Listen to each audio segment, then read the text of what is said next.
Fire your keyboards up for some raised garden bed love and plywood and OSB flames, because today I'm sharing with you why I chose sheets of plywood and OSB as opposed to redwood, cedar, or other popular choices to build a raised bed. We have a lot of leftovers from past projects, which is one of the main reasons people consider these materials in the first place. I'm not sure how old the OSB is, which means it's more than 7 years old and less than 12 years old because that's when we bought the house. But I know for sure that the plywood is 10 years old because it was leftovers from our roof replacement.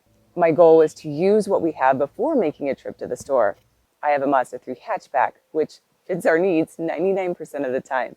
I also had a partial sheet of plywood and OSB that I have intentionally left on the side of the house, conveniently placed right next to the trash can for years in hopes that they would disintegrate on their own so I could easily deposit them in the trash once they reached a more malleable stage, shall we say. Well, that hasn't happened yet, and it's been a couple years. I even went so far as to lay them horizontal so that rainwater would soak in, and then we'd walk on it as we went into the side yard so that they would break down faster.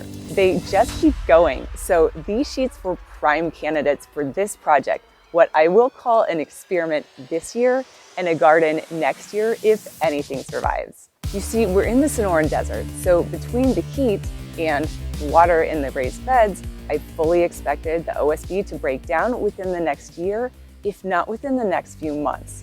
However, you should be aware, as I researched, that because of how the OSB and plywood are made, there are chemicals in it that can seep into the soil and get absorbed by the plants that you are trying to grow to eat. So this morning, we are deconstructing the beds and putting in protective measures, which I shared in last week's video. Fortunately, or unfortunately, depending on how you look at it, that means these beds will last longer. And I will let you know on the channel when we replace them.